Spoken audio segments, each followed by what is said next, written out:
अस्सलाम वालेकुम। रब्बे ज़िदनी इल्मा, ए रब मेरे इल्म में इजाफ़ा फरमा। आज का जो वीडियो है ये बहुत हटके है बाकी वीडियो से। आज की मैं बात करूँगा वो तालीम के ऊपर करूँगा, एजुकेशन के ऊपर बात करूँगा। इसलिए जो लोकेशन का जो मैंने इंतखाब किया है ये दुनिया की मशहूर तरीन यूनिवर्सिटी है, यूनिवर्सिटी ऑफ ऑक्सफोर्ड। मेरे पीछे जो यूनिवर्सिटी देख रहे हैं ये यूनिवर्सिटी ऑफ ऑक्सफोर्ड है, जहाँ पर कई मशहूर शख्सियात पढ़ चुकी हैं।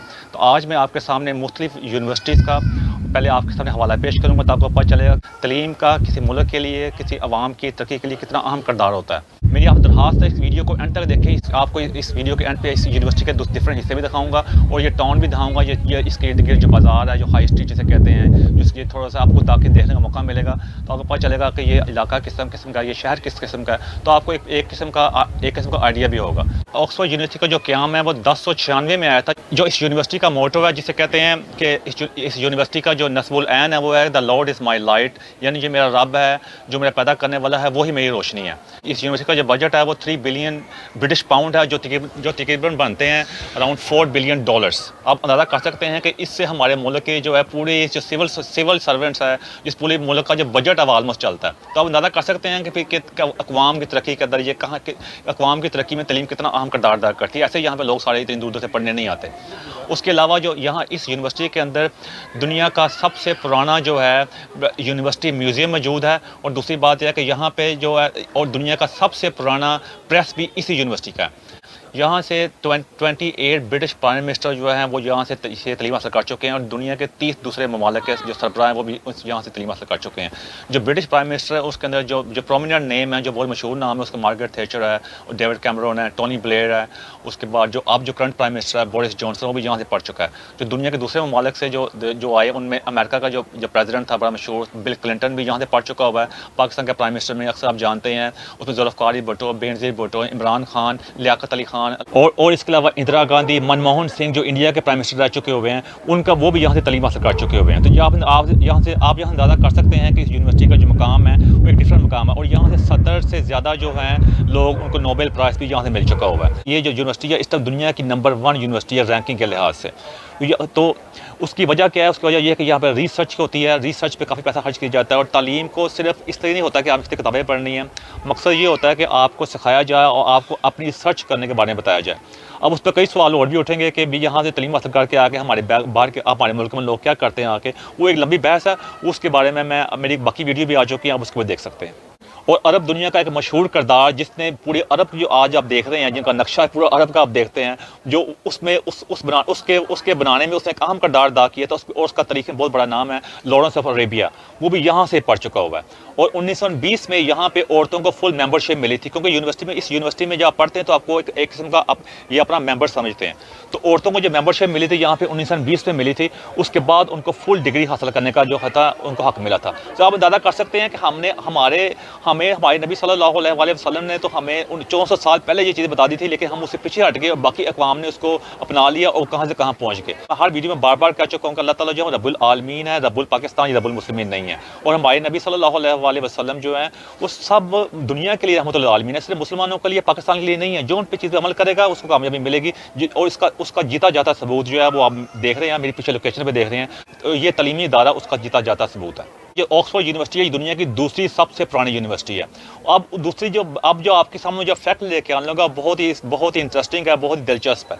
अब है कि दुनिया की सबसे ओल्डेस्ट यूनिवर्सिटी कौन सी है। अब उसके ऊपर डिस्प्यूट मौजूद है, थोड़ा सा इख्तलाफात हैं।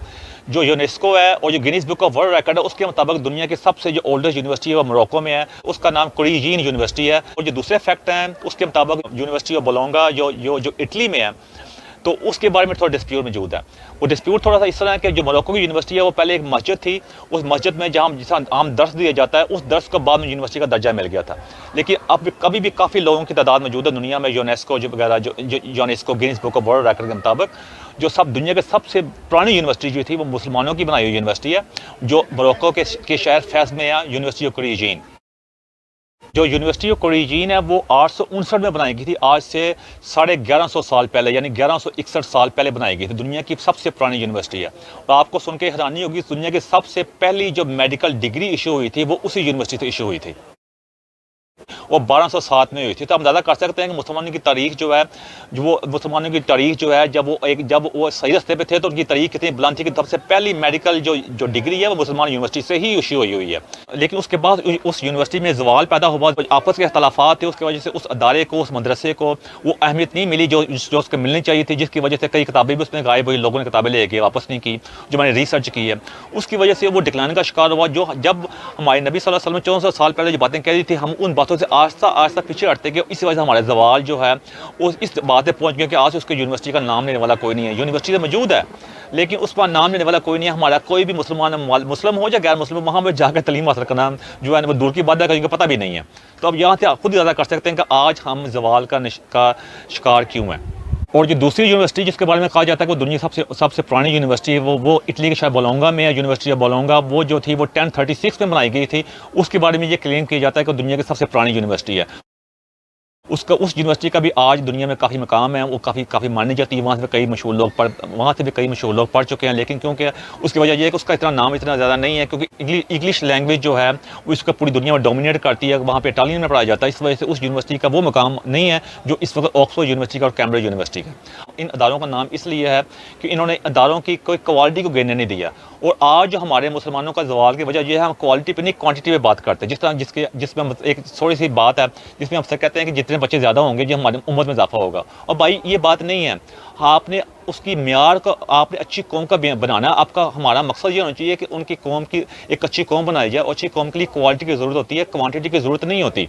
क्वांटिटी जो होती है वो अपने आप बनती है, लेकिन जब क्वालिटी से पीछे हटते जाते हैं तो फिर कोई कौम हो, कोई अदारा हो, कोई घर हो, वो ऑटोमेटिकली ज़वाल का शिकार हो जाता है। यूनिवर्सिटी ऑफ पंजाब को जो मोटो है, जो उनका नस्बुल ऐन है, वो जो है फेथ, यूनिटी और डिसिप्लिन। तो अब आपने ज़्यादा करना है कि क्या तालीम से, क्या उस वहाँ से हमारे तलीमी इदारों से क्या हमें ये तीन चीज़ें हासिल हो रही हैं कि नहीं हो रही। और यही मेरा आज के जो वीडियो है उसका थीम है, यही मेरा आज वीडियो बनाने का मकसद है। अक्सर मैं ये सुनता रहता हूँ, लोग बात भी करते हैं कि मुसलमान ज़वाल का शिकार क्यों है। आप उस्मानिया सल्तनत देख लें, उसके बाद और भी कि मुसलमान जो सल्तनतें आई, लोग आए। मैं आपसे सवाल ये है कि इस पर कोई भी ऐसी सल्तनत आई जिसने कोई ऐसा तालीमी इदारा बनाया हो या जो पहले से मौजूद अदारा था उसके ऊपर इतनी इन्वेस्टमेंट की हो ताकि लोग वहाँ पे आएँ और उससे वहाँ तालीम हासिल करें और रिसर्च करें। किसी ने चीज़ पे काम नहीं किया और उसके बारे में ये ज़हमत गुज़ार नहीं की कि आने वाली नस्लों के लिए कोई काम कर सके। हर बंदे का जोर था कि अपने इक़्तिदार को मजबूत किया जाए और ये कोशिश कीजिए कि अपना इक़्तिदार जो मजबूत कैसे हो, उसके लिए कुछ भी क्यों ना करना पड़े। वही हाल का और उसी चीज़ का शिकार हम आज भी हैं। जितने मुसलमान मालिक को देख लें, आप अरबी मुल्क देख लें और दूसरे मुल्क भी देख लें, हर बंदे का मकसद ये है कि मेरा इक़्तिदार जो है वो लंबा हो जाए, जैसे मैंने मरना ही नहीं है। जिस तरह भी हो सके, अगर मेरा इक़्तिदार खत्म हो रहा है, मेरे बच्चों को आगे मिल जाए, वो आगे हम इस चक्कर में पड़ गए। हमने कोशिश ही नहीं की कि हम कोई ऐसे अदारे बनाएं जिससे हमारी कौम के लिए और आने वाले लोगों के लिए एक नस्बुल आइन हो और वहाँ से कुछ सीख सकें। और इसी वजह से हमारे अक्सर मुसलमान मालिक जो हैं और बाकी लोग भी जो हैं वो ज़वाल का शिकार हैं। हमारे जितने भी अरबी मुल्क हैं, अपने मुल्क की जो अलीट है, जो अशराफिया है और जो सारे जितने भी लोग हैं वो सारे इंग्लैंड में या अमेरिका में जाते हैं तलीम हासिल करने के लिए। बड़े फ़ख्र से तलीम हासिल करते हैं, जिससे फ़ौजी तरबियत भी शामिल है।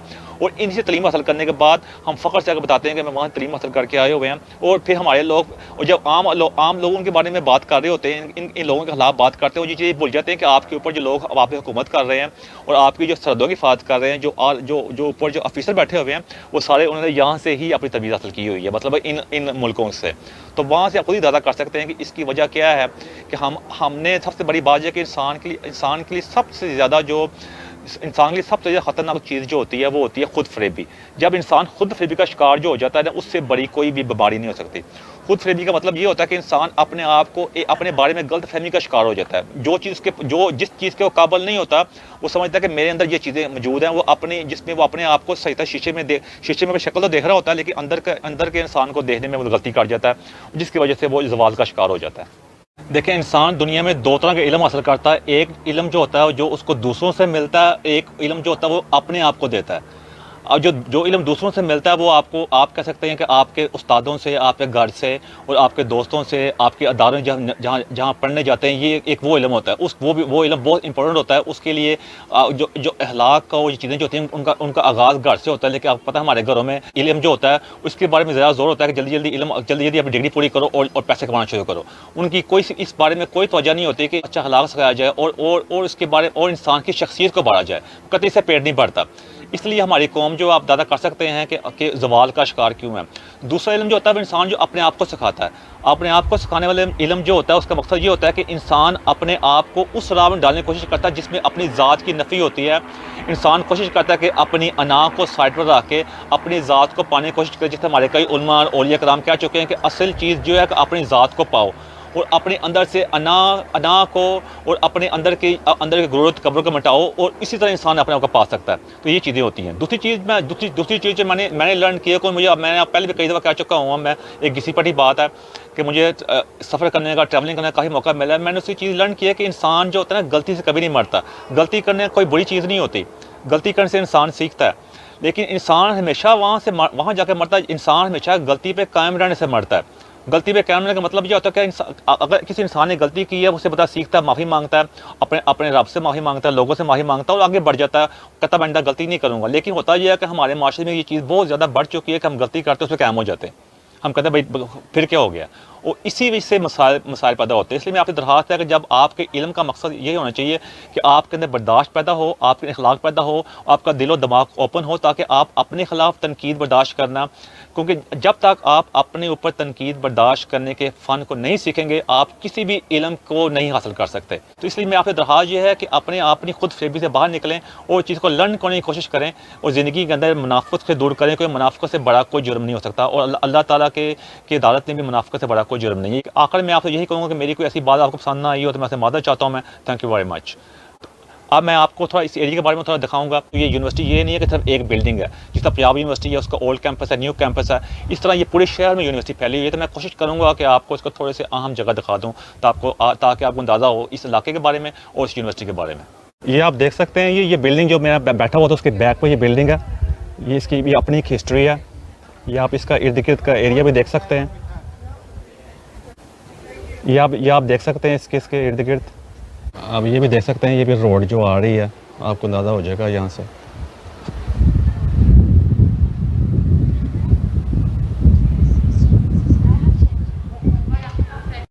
ये चर्च है जी, उसके बैक साइड पे। ये भी यहाँ पे यूनिवर्सिटी के अंदर ही है। यहाँ भी काफ़ी अब बाहर के लोग भी आ सकते हैं। ये एक और बिल्डिंग है यूनिवर्सिटी की, और एक वो तंग गली है, मैं उसमें लेकर जाऊँगा आपको।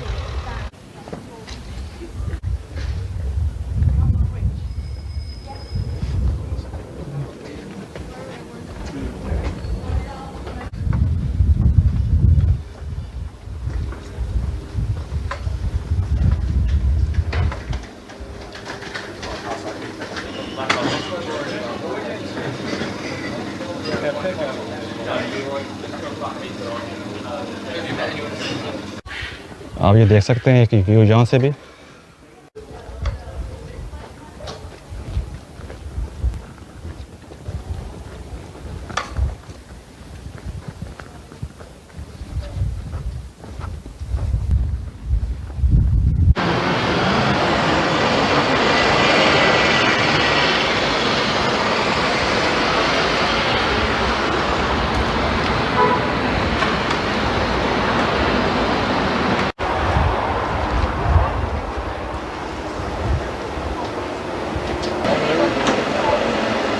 ये आप देख सकते हैं, ये कश्ती में डिफरेंट लोग आते हैं और सफ़र करते हैं यहाँ पे।